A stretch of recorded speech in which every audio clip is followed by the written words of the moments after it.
Une rentrée mouvementée sur Dieppe. Les professeurs et lycéens des établissements du Golfe et Neruda sont mobilisés ce matin. Ils contestent la fermeture ou la réduction d'effectifs sur 4 filières. François Koval est représentant du SNEF FSU au lycée Neruda. Il nous résume la situation pour son lycée. La situation pour le moment elle est toujours la même. On a la suppression d'une classe de seconde, la suppression de la classe de BTS et on espère que en faisant intervenir différentes relations et en justifiant nos interventions de pouvoir contrer ces suppressions. Pour le moment, nous, on essaye de faire ça par la négociation. On a rencontré les industriels, Dieppe Mec Énergie et ses 115 entreprises et on a aussi l'appui de la CCI. Et une rencontre avec la nouvelle rectrice est également prévue d'ici la fin de semaine.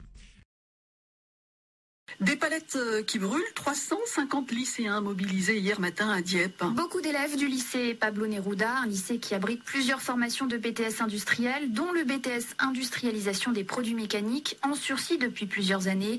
Élèves, parents d'élèves, professeurs et entreprises font tout pour sauver cette formation. Christine Wurtz.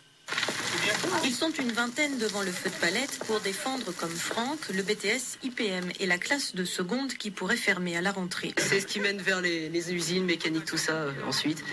Donc pour les secondes et pour les métiers du futur, c'est tout ce qui est développement durable. Entre le projet de relance d'Alpine, celui d'un parc éolien offshore et les besoins en main-d'œuvre des industriels du secteur, ces filières ne manquent pourtant pas de débouchés. Claire Guéville est prof et membre du syndicat SNES. Alpine Renault, c'est sur Dieppe. Disons, les embauches collent parfaitement aux formations qui sont assurées ici. Donc ce serait totalement illogique de supprimer une formation qui assurerait une main-d'œuvre de qualité pour un industriel et qui s'est vu en plus attribuer des subventions. Et pourtant le BTS IPM ne fait pas le plein, à Dieppe encore moins qu'ailleurs dans l'académie.